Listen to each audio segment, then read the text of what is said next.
कामाचं बोलू विथ फराह खान या सेगमेंटची या वर्षीची सुरुवात एका मेगा भरतीच्या माहितीने करणार आहोत। विशेषतः ज्यांनी 10वी 12वी किंवा ITI पास केलेलं आहे त्यांच्यासाठी अतिशय महत्त्वाची ही संधी आहे, कारण RRB म्हणजेच भारतीय रेल्वेने तब्बल 22,000 पदांसाठी भरती काढली आहे। याच्यामध्ये असिस्टंट ट्रॅक मशीनची 600 पदं, असिस्टंट ब्रिजची 600 पदं आणि ट्रॅक मेंटेनर हे पद अतिशय महत्त्वाचं आहे, कारण ट्रॅक मेंटेनरची 11,000 पदं भरली जाणार आहेत। टोटल भरती निघालेली आहे 22,000 पदांसाठी आणि त्यापैकी 50% पदं म्हणजेच 11,000 पदं ट्रॅक मेंटेनरची भरली जाणार आहे। त्यानंतर असिस्टंट PBची 300 पदं, असिस्टंट TRDची 800 पदं, असिस्टंट लोकोशेड इलेक्ट्रिकलची 200 पदं, असिस्टंट ऑपरेशन इलेक्ट्रिकलची 500 पदं, असिस्टंट TL आणि ACची 500 पदं, असिस्टंट CNWची 1000 पदं, पॉइंट्समन Bची 5000 पदं, असिस्टंट SNTची 1500 पदं अशी मिळून एकूण 22,000 पदांसाठी भरती आहे।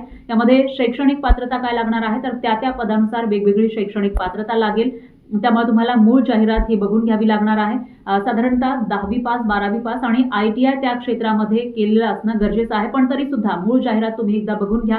वयाची अट आहे 18 ते 33 वर्ष। अर्ज करण्याची शेवटची तारीख आधी 20 फेब्रुवारी होती, पण त्याच्यामध्ये मुदतवाढ देण्यात आली आहे आणि त्याच्यामुळे आता मार्च महिन्याच्या 2 तारखेपर्यंत तुम्ही अर्ज करू शकता। ऑनलाईन अर्ज करायचा आहे, त्यासाठी ऑफिशियल वेबसाईट आहे indianrailways.gov.in।